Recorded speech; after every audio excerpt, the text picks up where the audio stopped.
আমার ছেলে যখন ওই 2018 সালের ডিসেম্বরের 18 তারিখে যখন চলে যায়, উনি আমার বাড়িতে 3 দিনের পরে চলে আসে আমার বাড়িতে। সেদিন আমাকে একটা কথা বলেছিল যে ও যে গেছে ওর জন্য আর চোখের জল ফেলবি না, আমি তোকে ওর থেকে ভালো কিছু এনে দেবো। মায়ের ওখানে গিয়ে আমি খুব কেঁদেছিলাম, যেটা কিনা আমি তাকে বলেছিলাম যে আমার ছেলে যদি ফিরে আসে তাহলে আমি তোমার মায়ের পুজো করব। তো ভগবান জানি না কোন কারণে তাকে নিয়ে গেছে। আমরা এমন একটা মুহূর্তে চলে এসেছি। এই বাড়িটার পুজো আগের বারও কভার করেছিলাম, কিন্তু একটা সমস্যার জন্য আগেরবার সাউন্ডটা এসেছিল না। এইবার দুটো জায়গার পুজো দেখানোর পর তোমাদের এই জায়গার পুজোটা এই কারণেই দেখাই, কারণ এই বাড়িতে যতগুলো ঠাকুর তোমাদের এই পর্যন্ত দেখালাম, এই বাড়ির ঠাকুরের আলাদা বিশেষত্ব থাকে। কারণ মায়ের যে মূর্তি আছে, এই মূর্তির কোনো রকম বিকৃতি হয় না। এই বাড়ির পুজোয় মায়ের যেমন সাবেকিয়ানা যেভাবে ধর্মগ্রন্থে বা প্রাচীন গ্রন্থে বর্ণনা আছে, মাকে সেইভাবেই আমরা দেখতে পাই বা দেখা যায়। এইবার এই পুজো কেন হয় বা কী কারণে করেন, কারণ এটা কোনো ক্লাবের পুজো নয়, এটা কিন্তু একটা বাড়ির পুজো। আমরা এই বাড়ির যিনি পুজোটা করেন তার কাছ থেকে একটু শুনে নেব যে তিনি কী উদ্দেশ্যে মায়ের এই আরাধনা করেন। নমস্কার সকলকে। আপনার নামটা একটু বলবেন। আমার নাম সুবল মালাকার। আপনি পেশায় কী কাজ করেন? পেশায় আমি অ্যাকচুয়ালি কন্ট্রাক্টারি, আমি বোম্বেতে আমি বিজনেস করি কনস্ট্রাকশন লাইনে। আচ্ছা, এই বাড়ির যে পুজোটা দেখছি, আমি আগেরবারও এসেছিলাম, আর যতবার রাস্তার পাশ দিয়ে যাই এই বাড়ির মা আমাকে টেনেই নামায়। আচ্ছা, এই পুজোটা কী উদ্দেশ্যে আপনি করেন আমাকে যদি একটু বলতেন। অ্যাকচুয়ালি পিছনে যদি আমি একটু দেখি তাহলে 2018 সালে ডিসেম্বরের 18 তারিখে আমার একটা সন্তান নিয়ে আমার ছেলে, সেখানে 10 মাস বয়স ছিল। সেই সময়টায় খুবই অসুস্থ ছিল। তারপরে ডাক্তারের কাছে হসপিটালে, বঙ্গ হসপিটালে ভর্তি ছিল। সেটার পরে আমি তখন আমার গুরুদেবের আশ্রম ছিল, সেখানে আমার মায়ের মন্দির ছিল ওখানে। তো মায়ের ওখানে গিয়ে আমি খুব কেঁদেছিলাম, যেটা কিনা আমি তাকে বলেছিলাম যে আমার ছেলে যদি ফিরে আসে তাহলে আমি তোমার মায়ের পুজো করব। তো ভগবান জানি না কোন কারণে তাকে নিয়ে গেছে। আবার সেম 1 বছর নয় হতে 10 মাসের ভিতরে আমার আরেকটা সন্তান আসে, একদম সেম ডেতে, যেদিন ও গেছিল আর সেম ডেতেই ও ফিরেছিল।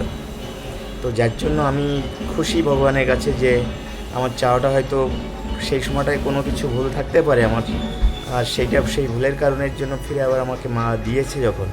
আর আমি বলেছিলাম যে আমার ছেলে হসপিটাল থেকে ফিরে যায়, আমি মায়ের পুজো দেবো। তো সে তো আসেনি, কিন্তু আমি মনে করি সেই ফিরে আসছে। হয়তো 10 মাস আমাকে একটু করেছে, পরীক্ষা নিয়েছে। 10 মাস পরে আমার ছেলে আবার ফিরে আসছে। আজকে আমার ছেলের বয়স অক্টোবরের 15 তারিখ আসলে পারে 6 বছর পুরো হবে।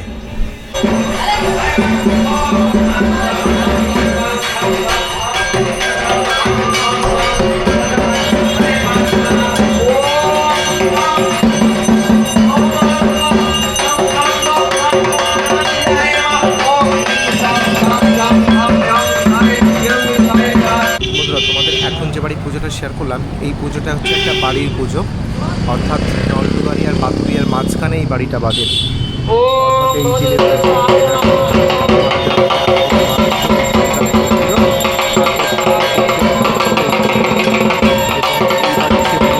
আমরা আপনার মুখ থেকে শুনলাম যে কোনো একটা আশ্রম থেকে আপনি যান বা সেখান থেকে হয়তো বা আপনি বলেছিলেন মানত করলেন, এই সম্পর্কে আমাদের যদি একটু বলতেন। হ্যাঁ, কারণ আমাদের যে গুরুদেব, তিনি তানার কথা যত বলবো ততই কম হয়ে যায়। আর উনি যতদিন এই আমাদের এই ধারাধামে ছিলেন, তিনি প্রত্যেকটা মানুষের এতটা ভালো করে গেছে, তানার কথা একটু না বললে নয়। কারণ আমার ছেলে যখন ওই 2018 সালের ডিসেম্বরের 18 তারিখে যখন চলে যায়, উনি আমার বাড়িতে 3 দিনের পরে চলে আসে আমার বাড়িতে। সেদিন আমাকে একটা কথা বলেছিল যে ও যে গেছে ওর জন্য আর চোখের জল ফেলবি না, আমি তোকে ওর থেকে ভালো কিছু এনে দেবো। তো ওনার কথা অনুযায়ী উনি যেভাবে আমাকে বলেছিলেন, আমার জন্য সেদিনটা আমাকে ধার্য করে দিয়েছিলেন। সেখানে বাংলাদেশে ওনার আশ্রম আছে আরেকটা, সেখানে উনি ওই দিন পূজা করেন আর ওই দিন আমার জন্য প্রার্থনা করেন ওখান থেকে। আর সেই সময়টায় আমি যা কিছুই চাইবো সেটা উনি বলে গেছিলেন। তো সেই দিন আমি ওনার যে চাওয়াটা একমাত্র সত্যি, উনি এতটা ভালো যে ওনার যতটা বলবো এত শিষ্য আছে যে কিছু ওনার কাছে চাইলে যে পাইনি এরকম কোনো এখনো পর্যন্ত দেখা যায়নি। তার ভিতরে আমি নিজে সাক্ষী যে এতটা আমাকে সহযোগিতা বা এতটা দিয়েছিল যে উনি বলেছিল যে আমি মরে মরে যদি শেষ কি বলে ওটাকে, আমি পরলোকে চলে গেলেও চলে গেলেও তোকে অবশ্যই তোকে দিয়ে তারপরে আমি যাব। তো সেই জায়গাটায় উনি যেহেতু আমার ছেলে যখন আসে 10 মাসের ভিতরে আমার ছেলে আসে পরবর্তীতে, আর আসার পরে উনি পরলোকে চলে যান 3 মাস পরে। আমি অক্টোবরের 15 তারিখে আমার ছেলে আসে আমার কাছে দিয়ে উনি সত্যি এতটা যে কথা কথা বলেছেন, কথা রেখেছেন, তারপরেই দেহত্যাগ উনি আমার কথা রেখে তারপরে দেহত্যাগ করেন উনি জানুয়ারি 23 তারিখে। দিনটাও এত সুন্দর দিন ছিল। আচ্ছা, এই দেশে ওই দেশে আশ্রম আছে বললেন, বাংলাদেশে আমাদের এখানে কি আশ্রম রয়েছে? হ্যাঁ, এখানে আশ্রম আছে আমাদের গোপালনগর থানার অন্তর্গত, যেটা পাল্লা শনিকপুর গ্রাম। ওখানে নিত্যানন্দ ব্রহ্মচারী, নিত্যানন্দ ধাম বললে পারে, যে কেউ আপনাকে দেখিয়ে দেবে। এত সুন্দর পরিবেশ। প্রত্যেক আমাদের বাসন্তী পূজা ওখানে হয়, দুর্গা মায়ের যে বাসন্তী পূজা, সেটা ওই চৈত্র মাসে ওখানে আমাদের মেলা বা ওখানে প্রচুর লোকের আয়োজন হয়। 1 সপ্তাহ ওনার নামে এখনও পর্যন্ত উনি নেই, কিন্তু ওনার ওখানে যাওয়ার পরে মনে হয় যেন উনি আমাদের সবার মাঝে বসে আছে। তো আজকে যে আমি পুজোটা করছি, আমি করছি না, সে করছে জায়গায় বসে, আর সে করাচ্ছে তাই আমি করতে পারছি না। তো আমার মতন মানুষের এই দুর্গা পুজো করার কখনো গুরু শিষ্যের এই যে ভক্তি, এই মার্গ এখন খুব কম দেখা যায়। একদম, কারণ ওনার মতন ওনাকে হারিয়ে যে আমরা কতটা আজকে অসহায়, যেটা উনি থাকাকালীন যে অনুভূতিটা ছিল আর আজকের দিনে সেই অনুভূতিটা আমরা অনেক মিস করছি। কিন্তু হ্যাঁ, আমরা একটা জিনিস যে যেখানেই থাকি না কেন ওনার নাম স্মরণ করলে প্রত্যেকটা কাজ আমরা সফল হই। এখনও পর্যন্ত যদি আমি এই দিন যখন ঠাকুর আনতে যাই, মাকে যখন আনতে যাই, আকাশে এতটা মেঘ করেছিল, বৃষ্টিও পড়ছিল। আমি ওখান থেকে ঘরে এসে আমার গুরুদেবের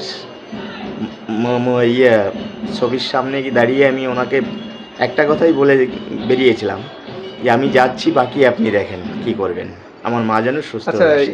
গুরুদেবের ছবিটা কি আমরা একটু দেখতে পারি? বাড়িতে কি রাখা আছে কোথাও? হ্যাঁ, বাড়িতে রাখা আছে আমাদের মাতৃ প্রতিমার সামনেই আছে। তাহলে আমরা এখন যখন যাব অবশ্যই দেখে যাব, কারণ সবাইকে একটু সুযোগ করে দেবো। একদম। ওনার এমনকি ওনার ইচ্ছা ছিল 3টে মন্দির করার, 3টে প্রতিষ্ঠা ওনার। সেখানে বাংলাদেশে একটা আছে, আমাদের এই বাংলাদেশের কোথায় আছে অবস্থিত? পিঁপড়ের ডাঙ্গা নাম শুনেছি, আমি অ্যাকচুয়ালি জানি না অতটা। ওনার ওই যে গ্রামটার নাম ছিল পিঁপড়ের ডাঙ্গা। তো ওখানে জেলার মধ্যে পড়বে জানা আছে কি? সম্ভবত ফরিদপুর বা গোপালগঞ্জ, এরকম দুটোর ভিতরে একটা আছে। আর এখন আবার গুরুদেব যে বৃন্দাবনে যে ওনার ইচ্ছা ছিল, সেই ইচ্ছাটাও উনি ওনার সহযোগিতায় বা ওনার কৃপায় সবাই মিলে, শিষ্যরা মিলে ওখানেও একটা আশ্রম তৈরি হয়েছে। আজকে সত্যি আমরা ওনাকে যে কোনো টাইমে আমি এমন কোনো কাজ করতে গেলে ওনাকে একটু যদি স্মরণ করি, ওনাকে আমি সেই জিনিসটার থেকে আমি একদম সহজে বেরিয়ে আসতে পারি। যে ওনাকে সত্যি ওনারা কখনো ওনার ঋণ শোধ হয়ে যাবে না বা সম্ভব নয়। একদম। আমরা কি তাকে একটু দেখতে পারি? একদম একদম। বাবু আসুন।